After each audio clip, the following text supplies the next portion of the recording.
शुक्र ग्रह यानी वीनस, इस ग्रह को पृथ्वी की बहन कहा जाता है क्योंकि वैज्ञानिकों का यह मानना है कि अरबों साल पहले शुक्र भी हमारी पृथ्वी की तरह ही एक ग्रह था और वहां पर भी जीवन शायद मौजूद था। लेकिन अब जो जानकारी मिल रही है उसने वैज्ञानिकों को हैरान कर दिया है, क्योंकि वैज्ञानिकों को जो ये लग रहा था कि शुक्र ग्रह चूंकि हैबिटेबल जोन के आसपास मौजूद है, इसलिए वहां पर भले ही अभी जीवन ना हो लेकिन जीवन के संकेत वहां से मिल सकते हैं। और उसी आधार पर जब नासा के सोफिया ऑब्जर्वेटरी ने वहां के बारे में बहुत बारीक जानकारियां निकाली तो वो हैरान रह गया, क्योंकि उसमें कुछ ऐसी जानकारी थी जिसके बारे में वैज्ञानिक अनुमान नहीं लगा रहे थे। उन्हें लगता था कि यह तत्व तो शुक्र ग्रह पर मौजूद ही है, लेकिन सोफिया ने एक बहुत बड़े रहस्य पर से पर्दा उठा दिया है। तो क्या है ये जानकारी, आपको मैं बताऊंगा इस वीडियो में, तो इस वीडियो को आखिर तक जरूर देखिएगा।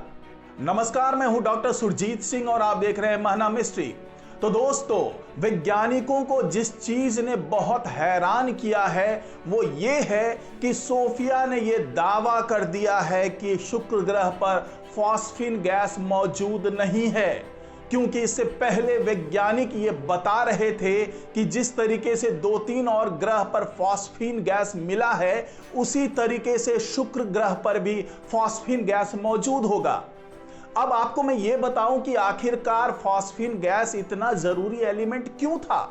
तो दरअसल ये जो फॉस्फीन गैस होता है वो जैविक प्रतिक्रियाओं के कारण बाहर निकलता है और वायुमंडल में मौजूद रहता है, और इस आधार पर वैज्ञानिक ये अनुमान लगाते हैं कि वहां पर जीवन किसी भी स्वरूप में मौजूद है या नहीं है। हालांकि फॉस्फीन गैस की मौजूदगी कई और दूसरी वजहों से भी होती है। तो क्या ये वजह है और क्यों शुक्र ग्रह पर फॉस्फीन गैस नहीं मिलने से वैज्ञानिक बिल्कुल हैरान हो रहे हैं, ये तमाम जानकारी मैं आपको इस वीडियो में दे रहा हूं। तो अगर ये वीडियो आपको अच्छा लगे तो इसको लाइक कीजिए, शेयर कीजिए, साथ ही इस पर कमेंट जरूर कीजिए और इस महना मिस्ट्री चैनल को सब्सक्राइब कीजिए और बेल आइकन का बटन जरूर दबा दीजिए। तो दोस्तों, शुक्र ग्रह के वायुमंडल में फॉस्फीन गैस नहीं है, लेकिन वैज्ञानिक फिलहाल ये मानने को तैयार नहीं है, क्योंकि इससे पहले उन्हें जो शुक्र ग्रह से संकेत मिले थे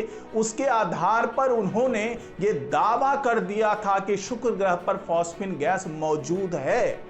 वैज्ञानिकों के लिए यह हैरान करने वाली जानकारी इसलिए भी है क्योंकि फॉस्फीन गैसें पृथ्वी के वायुमंडल में पाई जाती है और 2020 में इस बात का ऐलान वैज्ञानिकों ने कर दिया था कि शुक्र ग्रह के बादलों में फॉस्फीन की मौजूदगी देखी गई है। और इस खबर से पूरी दुनिया हैरान हो गई थी, क्योंकि ये बहुत ही प्रमुख बायोमेकर माना जाता है। यानी इसकी मौजूदगी का मतलब ये होता है कि शुक्र ग्रह पर भी जैविक क्रियाएं मौजूद हैं और वहां पर भी जीवन किसी न किसी स्वरूप में मौजूद है, जिसके कारण ये फॉस्फीन गैस वहां के वायुमंडल में मौजूद है।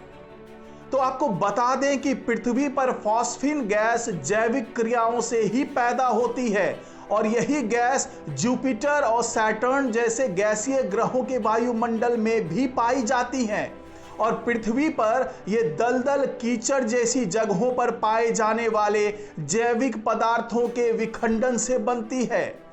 आपको बता दें कि फॉस्फीन एक फास्फोरस और 3 हाइड्रोजन परमाणुओं से बना हुआ एक सिंपल सा केमिकल है। अब सोफिया से मिली इस जानकारी के आधार पर नासा के वैज्ञानिकों का कहना है कि ऐसा लगता है कि यह गैस बहुत ही आसानी से बन जाती है, लेकिन ऐसा है नहीं। शुक्र ग्रह पर यह स्पष्ट नहीं है कि यह कैसे बन सकती है, क्योंकि वहां इस गैस के बनने के कई तरीके हो सकते हैं, जैसे कि बिजली चमकने से या फिर ज्वालामुखी जैसी गतिविधियों से। लेकिन सोफिया को वीनस पर ऐसा होने की कोई भी गुंजाइश नजर नहीं आई है। दरअसल साल 2020 में जिस तरीके से नासा के वैज्ञानिकों ने दावा किया कि वीनस के वायुमंडल में फॉस्फीन मौजूद है, उसके बाद दुनिया भर में जो मौजूद टेलीस्कोप है उसका मुंह वीनस की तरफ घुमा दिया गया और ये जानने की कोशिश होने लगी कि आखिरकार ये फॉस्फीन कैसे वहां पर मौजूद है। और इसी अभियान के तहत एक विमान पर स्थित सोफिया ने नवंबर 2021 में 3 उड़ानों से वीनस के वायुमंडल का पृथ्वी के ऊपरी वायुमंडल से ही अवलोकन किया और शुक्र के वायुमंडल की 75 से 110 किलोमीटर की ऊंचाई पर यह तलाशा कि क्या वहां पर फॉस्फीन मौजूद है, जैसा कि वैज्ञानिकों ने पहले दावा किया। लेकिन सोफिया ने यह पाया कि अगर वीनस के वायुमंडल में किसी तरह से फॉस्फीन होता तो वो अधिकतम केवल 0.8 पार्ट्स पर बिलियन ही हो सकता है, जो कि शुरुआती आकलन की तुलना में बहुत ही कम है। अब आपको यह लग रहा होगा कि विमान में मौजूद इस सोफिया ने बहुत ही आसानी से पृथ्वी के वायुमंडल के ऊपरी इलाके में पहुंचकर शुक्र ग्रह की स्टडी कर ली होगी, लेकिन ऐसा है नहीं, क्योंकि सोफिया टेलीस्कोप से सही और सटीक ऑब्जर्वेशन अपने आप में बेहद ही चैलेंजिंग वर्क था।